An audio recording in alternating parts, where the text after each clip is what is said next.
Assalamualaikum warahmatullahi wabarakatuh. Kami dari kelompok 12 ingin mempresentasikan mengenai kewaspadaan dan kepemimpinan nasional. Sebelum itu, kami ingin memperkenalkan diri kami terlebih dahulu. Yang pertama ada Halo, perkenalkan nama saya Mita Faujah dengan NPM 2302111132. Selanjutnya ada rekan saya. perkenalkan nama saya Satria Amar Sehan, NPM 2302111137.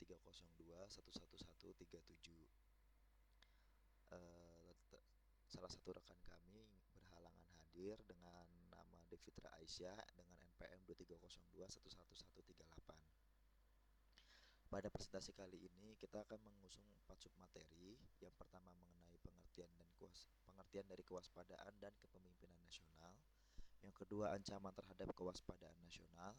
Yang ketiga peran dan tanggung jawab pemimpin nasional. Dan yang terakhir ada kesimpulan serta penutup. Pada submateri pertama ini akan dibawakan oleh rekan saya. Pengertian yang pertama ada pengertian kewaspadaan dan kepemimpinan nasional.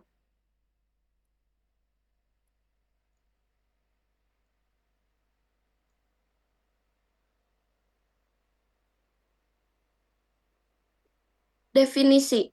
Kewaspadaan nasional adalah sikap yang berkaitan dengan kesiapan dan kesiagaan nasional dalam menghadapi ancaman yang dapat membahayakan kelangsungan hidup dan negara.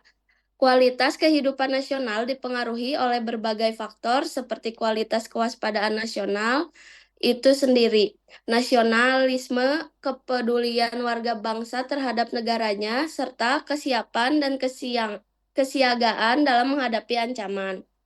Kepemimpinan nasional di sisi lain diartikan sebagai kelompok pemimpin bangsa pada segenap strata kehidupan nasional di dalam setiap gatra atau disebut astagatra dan substruktur baik formal maupun informal. Kepemimpinan ini mencakup kemampuan untuk mengarahkan dan mengarahkan kehidupan nasional, bangsa dan negara dalam rangka pencapaian tujuan nasional berdasarkan Pancasila dan UUD NRI tahun 1945 serta memahami perkembangan lingkungan strategis guna mengantisipasi berbagai kendala dan memanfaatkan peluang yang ada.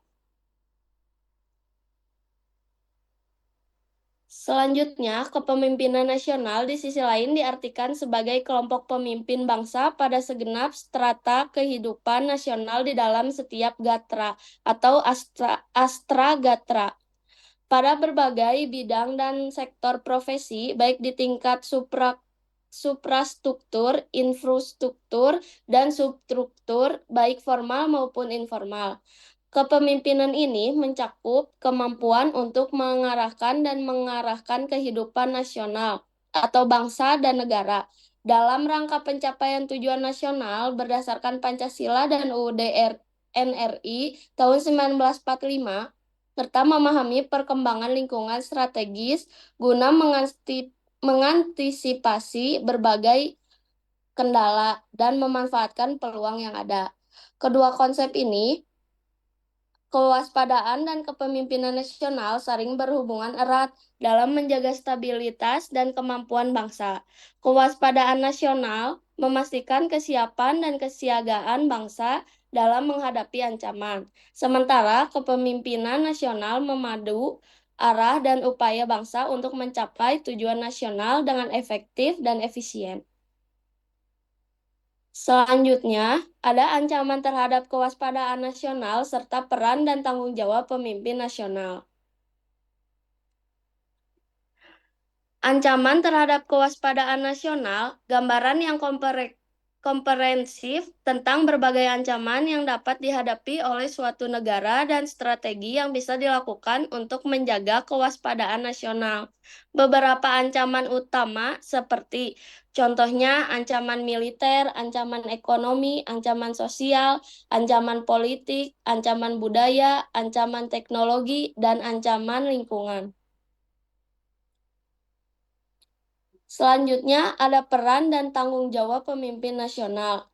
yaitu ancaman militer. Ancaman militer merujuk pada potensi serangan atau konflik bersenjata yang dapat mengancam kedaulatan suatu negara.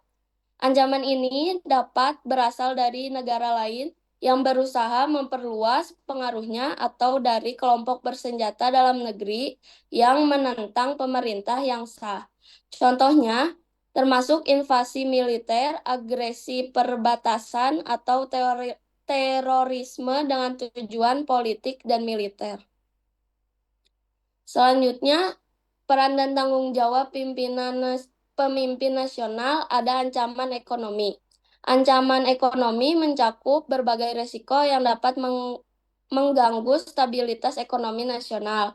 Ini dapat termasuk krisis keuangan global yang mempengaruhi pasar keuangan negara, sanksi ekonomi dari negara lain, perlambatan ekonomi global yang merugikan ekspor dan impor, serta penurunan nilai tukar mata uang nasional yang signifikan. Ancaman ekonomi seringkali memiliki dampak langsung pada tingkat inflasi, pengangguran, dan kehidupan ekonomi masyarakat. Selanjutnya ada ancaman sosial. Ancaman sosial merujuk pada ketegangan sosial dan konflik dalam masyarakat yang dapat mengancam kedamaian dan stabilitas. Ini termasuk konflik antar etnis, agama, atau kelompok sosial lainnya, serta proses massa yang dapat berujung pada kekerasan atau kerusuhan sipil. Ancaman stabil juga dapat muncul dalam bentuk kejahatan terorganisir yang mengancam keamanan publik. Selanjutnya, ada ancaman politik. Ancaman politik meliputi berbagai situasi yang mengganggu stabilitas politik dan berkelanjutan kepemerintahan suatu negara. Ini dapat mencakup kudeta militer, perpecahan politik dalam pemerintah, atau upaya eksternal untuk mempengaruhi proses politik internal. Ancaman politik seringkali menimbulkan ketidakstabilan, ketidakpastian hukum, dan kehilangan kepercayaan publik terhadap institusi politik. Selanjutnya ada ancaman budaya. Ancaman budaya terdiri dari berbagai tantangan terhadap identitas budaya suatu bangsa atau keragaman budaya dalam masyarakat. Ini bisa berupa upaya asimilasi budaya dari luar, degradasi nilai-nilai budaya tradisional, atau konflik antara nilai-nilai budaya yang berbeda.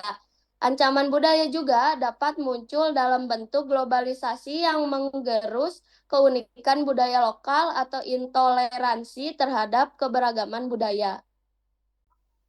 Selanjutnya ada ancaman teknologi. Ancaman teknologi melibatkan resiko dari penyalahgunaan teknologi yang dapat membahayakan keamanan nasional.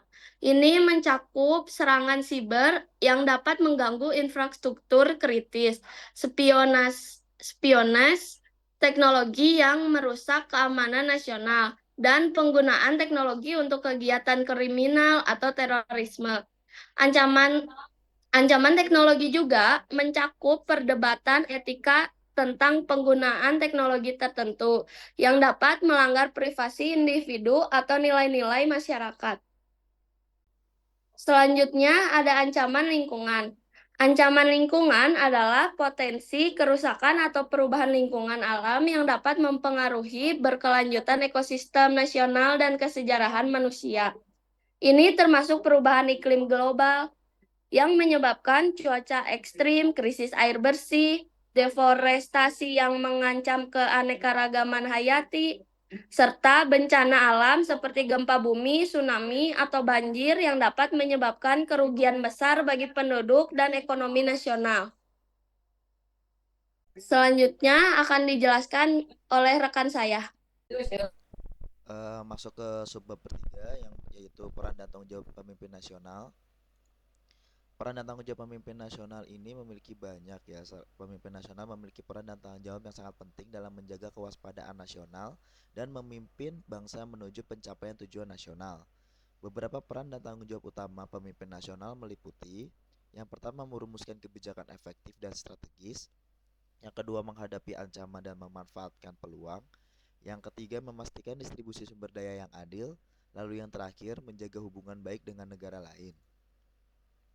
Yang pertama, merumuskan kebijakan efektif dan strategis. Merumuskan kebijakan dan efektif dan strategis ini berarti membuat keputusan dan menetapkan aturan yang dapat menangani masalah saat ini secara efisien dan juga mempersiapkan negara untuk tantangan masa depan.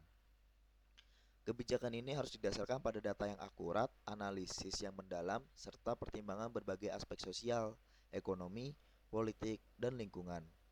Kebijakan tersebut harus mampu mencapai tujuan yang telah ditetapkan dengan cara yang efisien.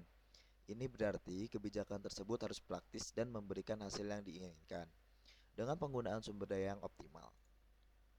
Yang kedua, yaitu ada menghadapi ancaman dan memanfaatkan peluang. Menghadapi ancaman dan memanfaatkan peluang adalah penting untuk memastikan keamanan dan kemajuan negara. Pemimpin nasional harus mampu melakukan analisis mendalam, mengambil keputusan yang tepat dan mengarahkan sumber daya serta tindakan untuk melindungi negara dari ancaman sekaligus memanfaatkan peluang untuk kemajuan dan kesejahteraan rakyat. Yang ketiga, yaitu memastikan distribusi sumber daya yang adil serta menjaga hubungan baik dengan negara lain. Dua aspek ini penting dalam kepemimpinan nasional. Keduanya berkontribusi terhadap tercapainya kesejahteraan dan stabilitas nasional. Distribusi sumber daya yang adil membantu menciptakan keadilan sosial dan kesetaraan. Sementara hubungan baik dengan negara lain membuka peluang untuk kerjasama internasional dan pertumbuhan ekonomi, serta menjaga perdamaian dan keamanan global. Yang terakhir, yaitu kesimpulan, kewaspadaan nasional dan kepemimpinan yang efektif memegang peran penting dalam mengatasi berbagai tantangan yang dapat mengancam stabilitas serta kelangsungan hidup suatu negara. Di era globalisasi yang kompleks saat ini, negara-negara dihadapkan pada ancaman dari berbagai sektor seperti militer, ekonomi, sosial, politik, budaya, teknologi, dan lingkungan. Kewaspadaan nasional menuntut adanya sistem yang kuat untuk mengenali potensi ancaman dengan cepat dan mengevaluasi resiko yang dapat timbul. Dengan membangun sistem kewaspadaan yang solid dan didukung oleh kepemimpinan yang visioner, negara dapat mengelola resiko dengan lebih baik, mengurangi dampak dari berbagai ancaman yang dihadapi, serta membangun ketahanan nasional yang kuat.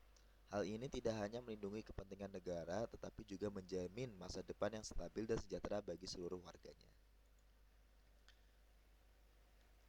Terima kasih, itu dari kelompok kami. Apabila ada kesalahan, kami mohon maaf sebesar-besarnya. Terima kasih. Wassalamualaikum warahmatullahi wabarakatuh.